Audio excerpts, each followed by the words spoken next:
성경 말씀은 시편 126편입니다.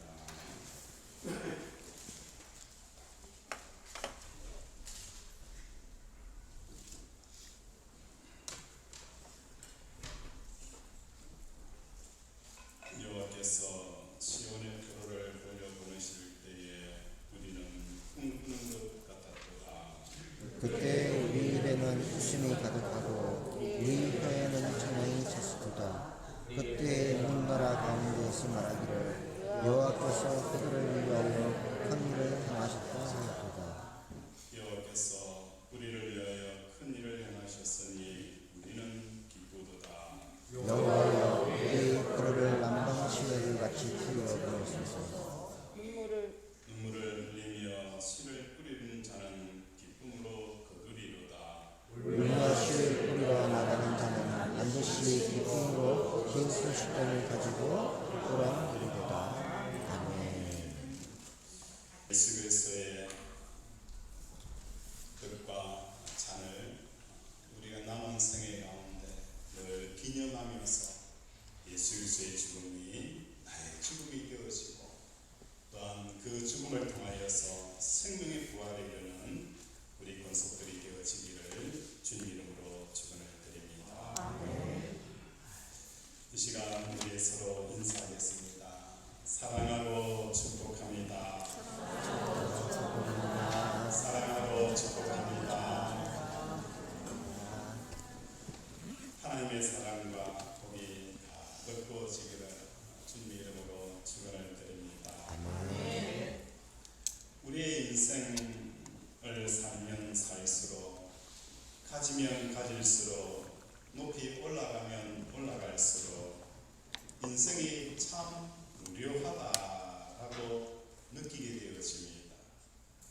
무료하다라는 이 사전적인 의미는 흥미가 없어지고 심심하고 지루하다라는 그런 뜻입니다. 조금 더 행복한 삶을 살아가고 우리는 자녀에게 이런 작은 잔소리를 하게 되었습니다. 매일매일 자녀와의 전쟁을 치르게 되어집니다. 돌아보면 이게 무슨 의미가 있을까? 라는 생각이 들 때가 있어요. 무엇이라도 하나 더 얻기 위하여서 치열하게 살아갑니다. 시장에 콩나물 2,000원치 살 때에도 500원을 깎으면서 열심히 살아왔습니다. 매일 대하는 가족들, 반복되어지는 일상적인 삶, 참 지루하다라고 느끼고 있지는 않습니까? 김초환의 사랑에 빠지고 싶다라는 가사에 이런 내용이 나옵니다. 운동을 하고 열심히 일하고 주말엔 영화도 챙겨보곤 해 서점에 들러 책 속에 빠져서 낯선 세상에 가슴 설레이지. 이런 인생 정말 괜찮아 보여. 난 너무 잘 살고 있어. 한데 왜 너무 외롭다. 나는 눈물이 난다. 사랑하면서도 난 또 외롭다. 사는 게 뭘까? 왜 이렇게 외롭니? 성경 이런 무료함에 대한 해답을 전도서 1장 3절에는 이렇게 기록을 합니다. 해 아래서 수고하는 모든 수고가 사람에게 무엇이 유익한가? 한 세대는 가고 한 세대는 오되 땅은 영원히 있도다. 해는 뜨고 해는 지되 그 뜻한 곳으로 빨리 돌아가고 바람은 남으로 북으로 돌아가며 이리저리 돌며 돌아바람은 그 붉은 곳으로 돌아가고 모든 강물은 다 바다로 흐르고 바다를 채우지 못하며 강물은 어느 곳으로 흐르든지 그리로 연하여 흐르느니라. 모든 만물이 피곤하다는 것을 사람이 말로 다 말할 수 없나니 눈은 보아도 족함이 없고 귀는 들어도 가득 차지 아니함도다. 이미 있던 것이 후에도 있겠고 이미 이미 한 일이 그래도 다시 할지라. 해 아래는 뭐가 없다는 거예요? 새로운 것이 새 것이 없다. 보라, 이것이 새 것이다 라고 할 것이 어디 있느냐 라고 우리에게 답변을 하고 있습니다. 뻔한 삶의 소리, 예측 가능한 그 결과, 늘 반복되어지는 일상, 이제 인생 자체가 무료하고 흥미를 잃어가며 지루하게 되어진다는 거예요. 찰린 채플린이라는 일화를 소개해드리겠습니다. 채플린과 맥아스가 개그 콘티를 짜고 있습니다. 맥아스가 뚱뚱한 부인이 바나나 껍질에서 미끄러지는 장면을 어떻게 표현하면 될까? 어떻게 하면 뚱뚱한 부인이 바나나 껍질을 통하여서 사람들에게 새로움을 가져다 줄 수 있을까? 이 내용을 가지고 콘티를 짜고 있었어요. 그래서 맥아스가 제안을 합니다. 먼저 바나나 껍질을 보인 다음에 뚱뚱한 부인이 나타나게 하면 어떨까? 우리에게 상상을 자극한다는 거예요. 바나나 껍질이 보이고 뚱뚱한 부인이 오면은 우리는 어떤 것을 생각하는 거예요? 그 뚱뚱한 아주머니가 길을 가다가 그 바나나 껍질을 밟아서 넘어지는 이 모습을 상상하고 사람들이 웃길 것이다, 또 웃을 것이다 라고 생각을 한 거예요. 그러자 채플린은 이렇게 이야기하는 거예요. 고개를 저으면서 색다른 재미를 보여줘야 돼. 색다른 재미를 보여줘야 된다는 거예요. 그래서 먼저 뚱뚱한 부인이 보게 한 다음에 바나나 껍질을 보여줍니다. 그리고 바나나 껍질을 발견한 부인이 조심스럽게 그 바나나 껍질을 피해가게 하는 거예요. 그러다가 그 바나나 껍질을 피하여서 도망가고 있을 때에 뚜껑 열린 맨홀 속에 쑥 빠져버립니다. 그런 장면을 연출하자라고 한 거예요. 상식적으로 기대되어지는 그 뻔함, 예상을 벗어나는 낯선과 엉뚱함과 의외성을 끊임없이 생산하려고 하였던 것이 바로 채플린이었어요.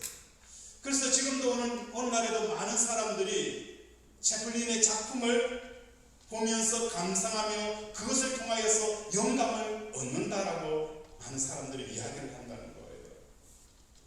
삶에도 의외성이 있을 때에 새로운 감동과 감격이 생겨납니다. 우리의 인생이 무료한 이유는 무엇 때문일까? 의외성이 없기 때문이라는 거예요. 늘 상식적으로 뻔한 결과, 당연하게 찾아오는 그 결과 앞에서 사람들은 인생의 무료함을 느끼고 삶의 지루함을 느끼게 되어진다는 거예요. 의외성이라는 것이 무엇일까? 뜻밖의 일이라는 거예요. 내가 전혀 뜻하지 아니하는 그 일들이 일어나는 것이 의외성이라는 거예요. 다시 말해서 이 의외성이라는 것은 내 뜻밖에서 일어나는 일이 의외성이고, 이것이 우리에게 새로운 감동과 감격을 선사하는 거예요. 왜 에덴이 기쁨의 땅이 될 수 있었을까? 에덴에서는 영원히 살기 위해서는 뭘 해야 되는 거예요? 에덴에서 영원히 살기 위해서는 뭘 해야 되죠? 선악과를 따먹지 않으면 에덴에 영원히 살 수가 있습니다. 그러면 우리는 질문을 할 수 있어요. 이 선악과라는 것은 과연 무엇일까? 신비한 과일의 종류일까? 창세기 2장 9절에 보면 이 선악과에 대해서 설명을 합니다. 이 선악과는 선악을 알게 하는 과일이다 라고 표현합니다. 선악을 알게 하는 과일이라는 것은 조금 더 우리가 어떻게 이해를 할 수 있냐면, 선악과를 판단하는 것을 내가 먹는 거예요. 내 인생은 이것이 선하고 이것은 악으로 규정하는 그 규정하는 삶이 곧 무엇을 말하는 거예요? 선악과를 따먹는 거예요. 왜 우리의 삶에 기쁨이 없는 그 이유가 무엇 때문인가? 우리의 삶에 선악과를 따먹고 있다는 거예요. 이 선악과를 따먹는다는 것은 선악에 대한 판단들을 내가 규정을 하는 거예요. 오늘 누구를 만났을 때에 그 만난 사람이 나의 원수다, 나를 돕는 사람이다라고 우리는 그 사람을 통하여서 뭘 하게 되는 거예요? 선악을 계속 판단하면서 가는 거예요. 이것은 좋고 나쁘다라고 우리는 보고 듣고 느끼는 모든 삶을 통하여서 우리는 판단해 버리는 거예요. 이 판단의 삶이 우리로 하여금 뭘 뺏어가 버리는 거예요? 기쁨을 빼앗아가 버린다는 것입니다. 사업이 어려움이 찾아오는 것은 우리는 선악과를 따먹어버려요. 이 사업의 어려움을 통하여서 나는 정말 힘들고 불행하다 스스로 판단을 내버리는 거예요. 장사가 되어 잘 되지 않는다, 내가 병이 걸렸다, 내가 돈이 없다라는 이 판단을 스스로 내려버림으로 말미암아 뭘 찾아가는 거예요? 기쁨 자체를 잃어버리는 삶을 살아간다는 것입니다. 오늘 우리의 삶은 이 선악과의 판단을 하는 삶이 아니에요. 그러면 목사님, 선악을 판단하지 않으면 어떻게 이 험한 세상을 살 수 있습니까? 라고 질문을 할 거예요.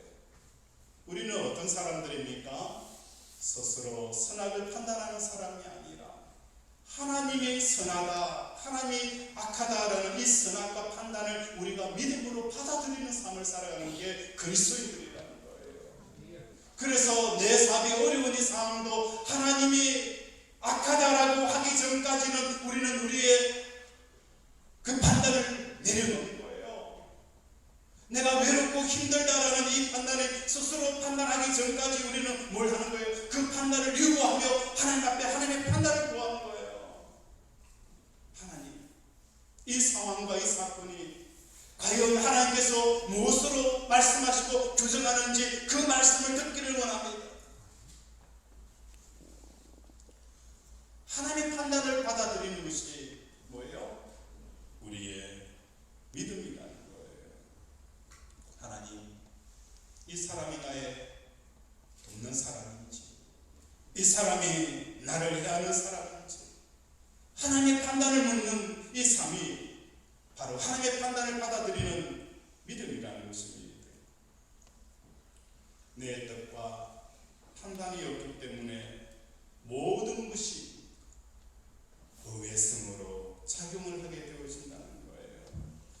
그래서 아담은 에덴에서 매일매일 이 의외성으로 가득 찬 삶을 살아가게 되어집니다.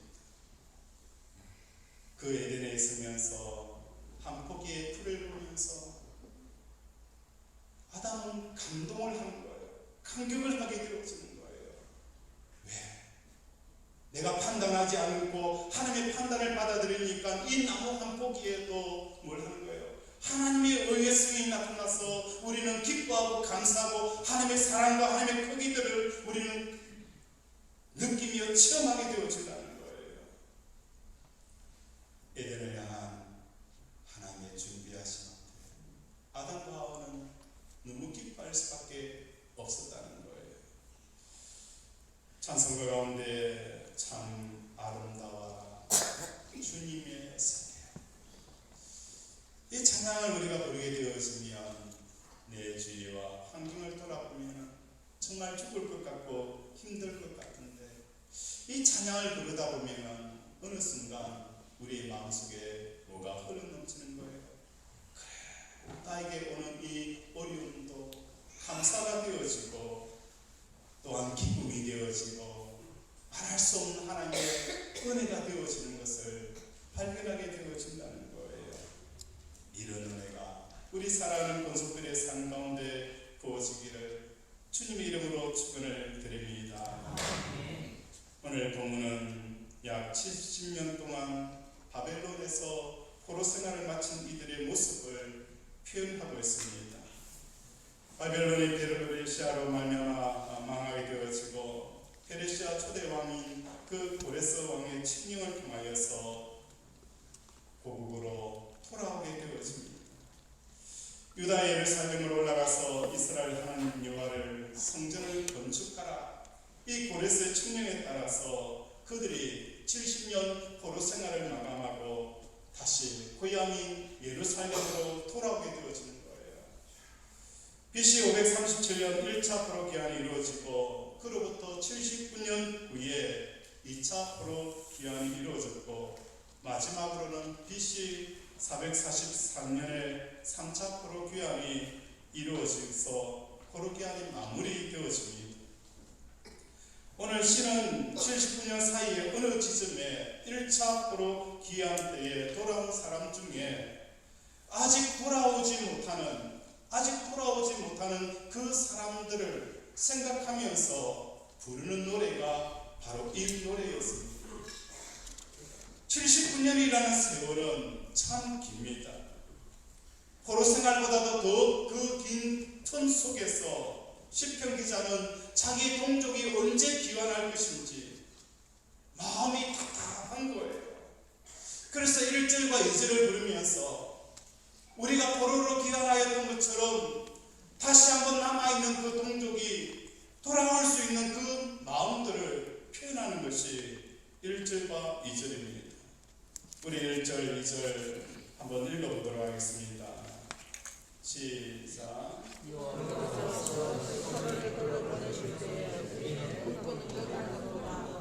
그때 우리에게는 웃음이 가득하고 우리에게는 찬양이 찼습니다.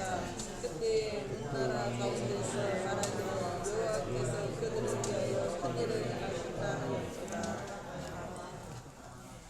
1절에 보면 여호와께서 시온의 포로를 돌려보내실 때에 우리는 뭐예요?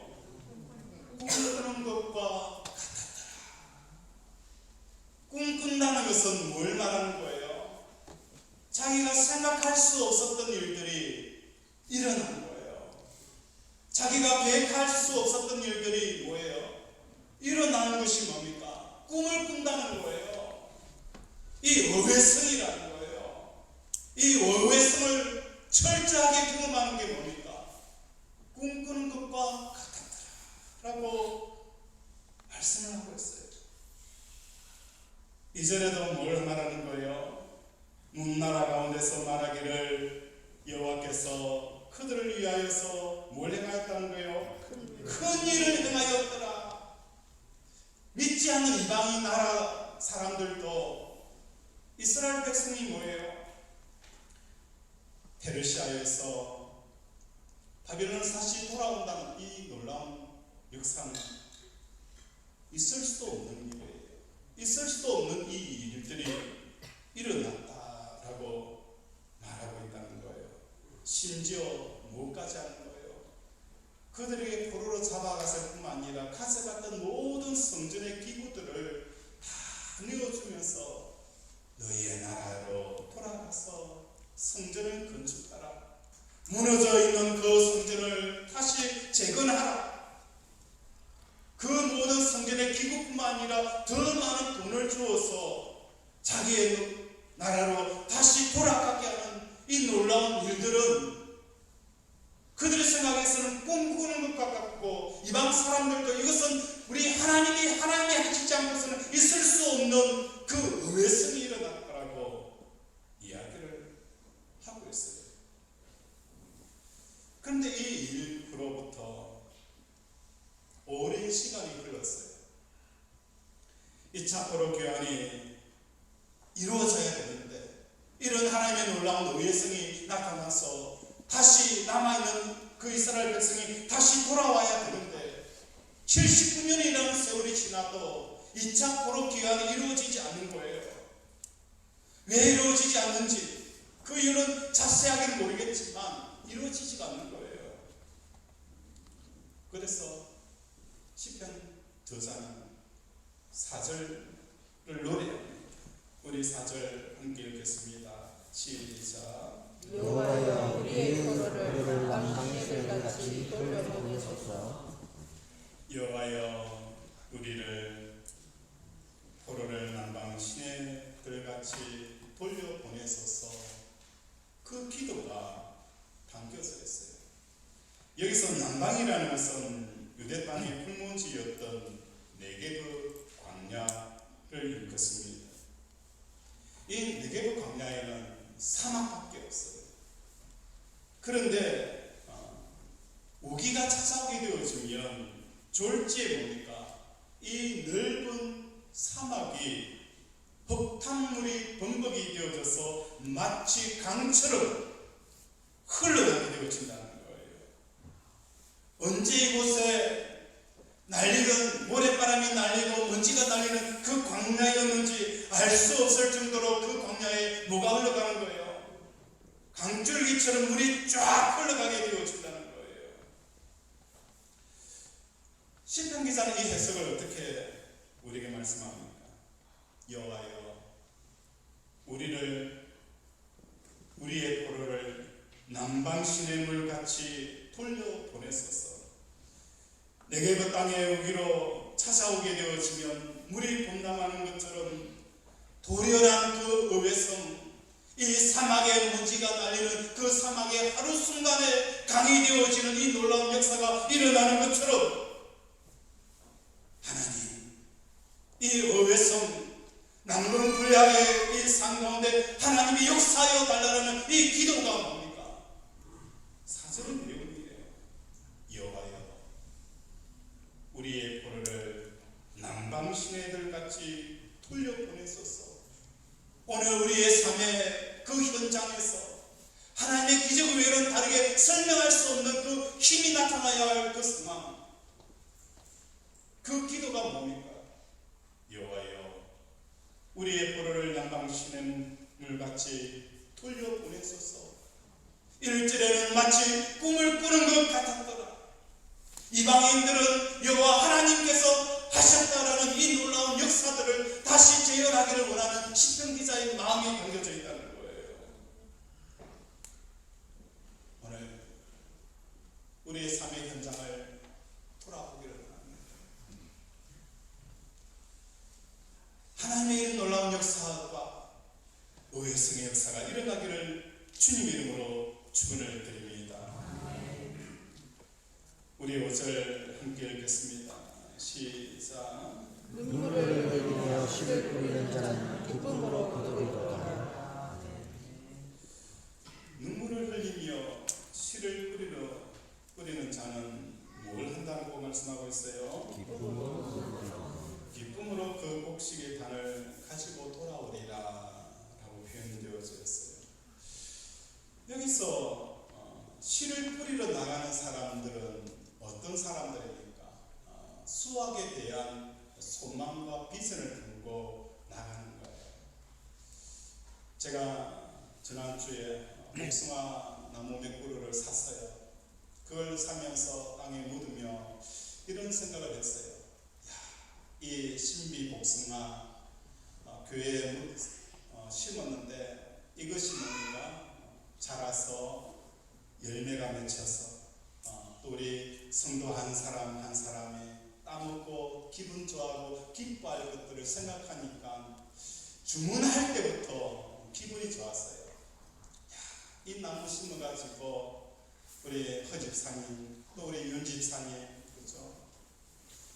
하나하나 따먹으면서 정말 맛있다.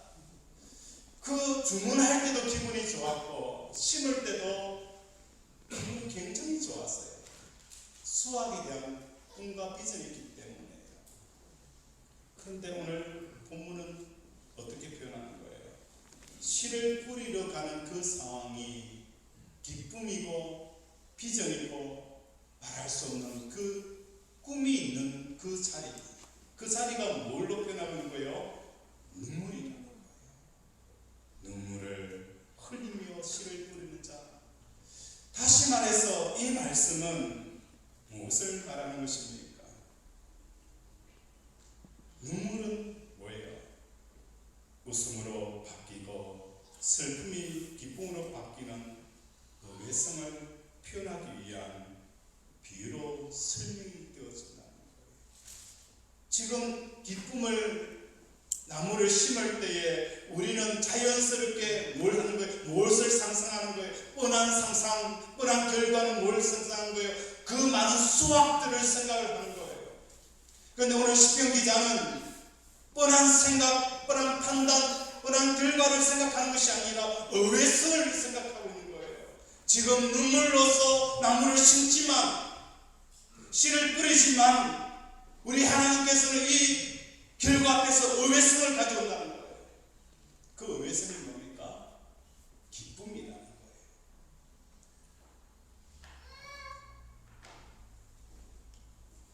페르시아 왕 고레스가 칙령을 공포해서 의외성의 사건인 포로 개항이 이루어진 것처럼 선비들은 지금 꿈을 꾸고 있습니다. 실제라는 믿어지지 않는 이런 의외성의 삶을 오늘 여러분은 얼마나 만나고 누리고 있습니까? 에덴에서는 선악과의 존재가 의외성을 상징합니다. 내가 판단할 수 없으므로 하나님의 판단을 받아들여야 했습니다. 그럴 때 하나님께서 행하시는 일들은 모두 다 뭐예요? 의외성일 수밖에 없었습니다. 내 판단을 내려놓고 하나님의 판단을 받아들이니까 내 뜻이 이루어지는 것이 아니라 하나님의 뜻이 내 속에 이루어지니까 하나님이 창조하신 그 모든 것 속에 은혜가 있고 감사가 있고 기쁨이 있게 되어진다는 거예요. 재정적인 어려운 문제도 내가 먼저 내 생각과 내 판단으로 이것은 내가 불행하고 내가 슬프고 내가 힘들고 내가 고통스럽다라고 판단하기 전에 우리는 뭘 하는 거예요? 판단을 요구하면서 하나님의 판단을 기다리는 거예요. 그러니까 하나님의 판단이 내 속에 오게 되어지니까 이 재정적인 어려움도 감사가 되어지고 기쁨이 되어지는 역사가 일어나게 되어지는 거예요. 하나님의 의외성을 마음껏 경험하는 거예요. 그래서 성경은 항상 기뻐하라, 범사에 감사하라, 쉬지 말고 기도하라라고 우리에게 말씀을 하고 있는 것입니다. 십자가에서 죽는 것은 지금 나의 판단과 계획과 소원에 대해 죽는 것입니다. 이것을 오늘 우리 성찬식을 통하여서 구입한 거예요. 단순히 성찬식으로 우리는 예수님의 떡과 피를 마시고 몸과 피를 마시는 것으로 끝나는 것이 아니라 매일매일 우리의 삶 가운데 우리의 판단과 우리의 계획과 우리의 소원을 예수님과 함께 십자가에 죽는 이 삶을 살아가는 것입니다. 우리 제자 양육반의 교제가 하나님을 체험하는 삶이에요. 사람들이 하나님을 체험하지 못하는 이유 중에 하나가 무엇 때문일까? 그것은 다른 게 아니에요. 하나님의 생각을 우리의 생각이 되지 못하고 하나님의 마음이 우리의 마음과 하나가 되어지지 않으니까 하나님을 체험하지 못한다는 거예요. 우리는 하나님의 생각의 길과 우리의 생각의 길이 너무 다른 거예요. 너무 다르다 보니까 우리가 하나님을 체험하지 못하는 삶을 살아가는 거예요. 하나님을 체험하기 위해서는 우리는 무엇을 해야 되는 거예요? 말씀이 주는 그 생각 속에 우리의 삶을 살아가야 하는 거예요. 우리의 감정도 마찬가지예요. 남편과 아내가 찢고 뽑고 싸웠어요. 그러면 하나님이 주시는 이 감정은 어디까지 가야 합니까? 하루를 넘겨서는 안 되는 거예요. 이게 뭡니까? 우리의 감정이 말씀에 따라 살아가는 삶을 살아가는 거예요.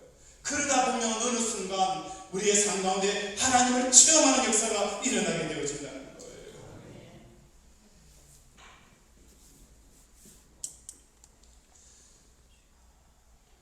남편과 아내가 싸우게 되어지면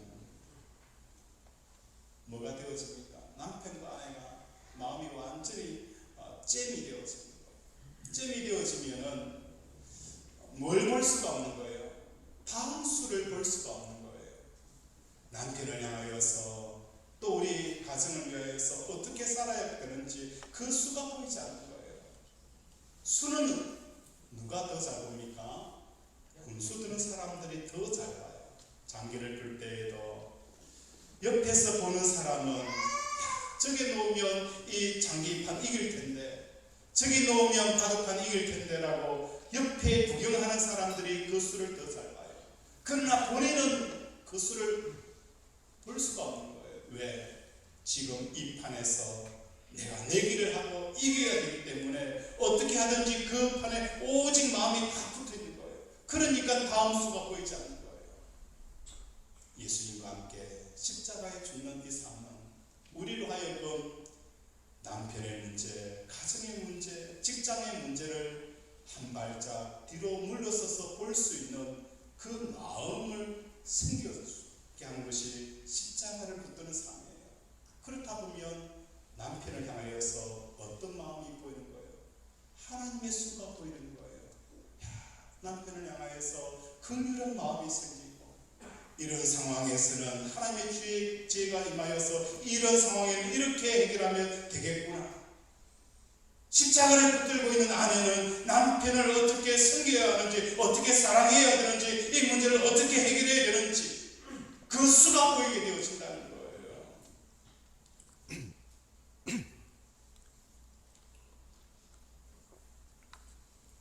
예수님께서 마가복음 10장 23절, 마가복음 10장 29절에 이렇게 말씀합니다. 예수께서 이르시되 내가 진실로 진실로 너희에게 이르노니 나와 복음을 위하여 집이나 형제나 자매나 어머니나 아버지나 자식이나 전토를 벌이는 자는 현세에 있어 집과 형제와 자매와 아버지와 자식과 전토를 받되 100배나 받되라고 말씀을 합니다. 여기서 마가복음 10장 29절에 나와 복음을 위하여라는 이 말은 마음과 뜻과 힘을 다하여 하나님을 사랑하는 것이고, 나와 복음을 위하여라는 것은 하나님이 보내신 자를 믿는 것이고, 또한 나와 복음을 위하여서는 십자가에 죽으신 예수님을 바라보며 내가 죽음을 믿고 인정하는 거예요. 이런 자에게 하나님께서는 어떤 복을 주시는 거예요? 현세에 있어서 집과 형제와 자매와 어머니와 자식과 전토를 몇 배나 받는다라고 표현하고 있어요. 100배나 받는다라고 표현하는 거예요. 우리는 이것을 단순히 수량적인 100배의 의미를 이해를 하고 있는데 그게 아니라는 거예요. 이런 자가 형제를 대할 때에 그 형제 자체가 나의 뜻밖의 의외의 사건이 되어지는 거예요. 십자가를 지고 나가게 되어지면, 그죠? 복음을 위하여서 뭡니까? 마음을 다하고 뜻을 다해 하나님 앞에 나가게 되어지면 형제에 대한 뭐가 생기는 거예요? 의외성이 생기는 거예요. 의외성을 통하여서 날로 새로움이 생기는 거예요. 매일 같이 있는 그 형제가, 배우자나 가족들이 뭐예요? 마치 처음 만난 사람처럼 느껴진다는 거예요. 내 판단과 내 생각을 내려놓게 되어지니까 하나님의 의외성이라는 것은 형제를 대할 때에 마치 처음 만난 것처럼 반갑고 친근하고 그것에 대한 100배의 어떤 의미들이 다가오게 되어진다는 거예요. 전토도 마찬가지였어요. 이 전토에 대한 100배라는 것은 무엇을 말하는 거예요? 이 소유에 대한 새로운 눈들이 열리는 역사가 일어나게 되어진다는 것을 우리에게 말씀을 하는 것입니다. 지금 살고 있는 여러분의 집은 어떻습니까? 강남이나 판교의 40평짜리 아파트를 목표로 해서 10년간 저축하고 있는 사람이 있다고 합시다. 그 기간이 채워질수록 지금 사는 집은 어떤 느낌일까요? 정말 지긋지긋하다. 1년만 더 참으면 내가 강남의 아파트 40평에 들어갈 수 있다라는, 이것이 시간이 가까워지면 질수록 지금 사는 이 집은 뭐예요? 정말 지옥과 같은 삶이에요. 서울에서 지하방에서 곰팡이 냄새 나고, 그죠? 물이 스며들 비가 가오면 물이 차는 그 집에 살던 사람이 이제 1년만 지나면 지상의 집으로 이사 갈 수 있다는 생각이 들면 들수록 뭐예요? 지금 살아가고 있는 이 집이 너무 지옥 같은 거예요.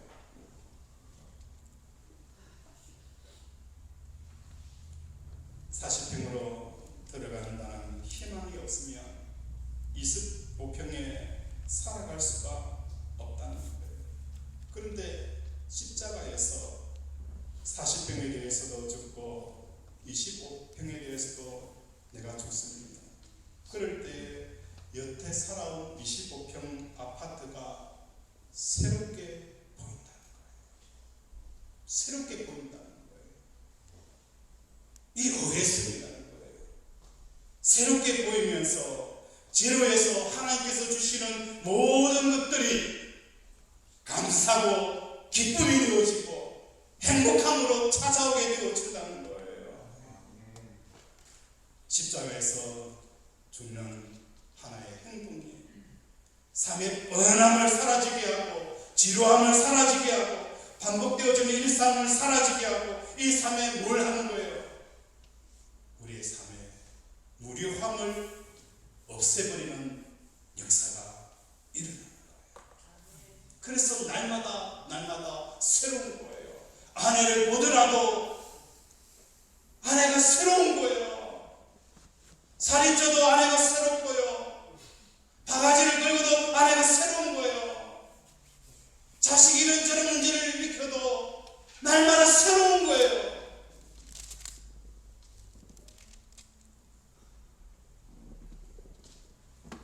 오늘 우리 사랑하는 권속들의 삶, 얻으면 얻을수록 높이 올라가면 올라갈수록 인생이 무료해지는 그런 이유는 뻔함이라는 거예요. 어회성이 없다는 거예요. 이 어회성은 어디서부터 오는 거예요? 뜻밖의 일이 일어나야 되는 거예요. 인생을 살아가면서 자기의 뜻과 자기의 계획들이 얼마나 많이 있습니까? 뜻밖의 일을 만나기 위하고 어회성을 만나기 위해서는 뭘 하는 거예요? 매일 삶 가운데 내가 예수님 가운데 십자가에 죽는 삶을 살아갈 때에 형제를 보아도 100배의 축복이 오고 아내를 보아도 100배의 축복이 오고 내가 가지고 있는 이 전토도 100배의 축복이 되어지는 거예요. 내가 25평 살아도 괜찮고 지하 단칸방에 살아도 괜찮고 그래서 삶이 어려워도 괜찮고요. 모든 것이 새롭고 모든 것이 감사가 되어지고 은혜가 되어지고 축복이 되어지는 역사가 일어나는 거예요. 아멘. 이게 뭔가? 에덴의 종. 선악과를 따먹지 않는 에덴의 삶이 그 기쁨의 땅으로 살게 한다는 것입니다. 십자가에서 죽음이 정확하고 치밀하면 할수록 몸 하나 살아가는 것까지도 몸 하나 남아있는 이것까지도 병이 걸려있는 이 몸 하나마저도 뭡니까? 의외의 감격이고 기쁨이 되어집니다. 삶은 마치 꿈꾸는 것과 같은 이 놀라운 역사가 일어나고 사막이 변하여서 뭐가 되어지는 거예요? 강물이 되어지는 이 놀라운 역사들이 일어나게 되어진다는 것을 우리에게 말씀하는 거예요. 이 축복을 받은 우리는 우리 제자비전교회 권속들이 되어지기를 주님 이름으로 축원합니다.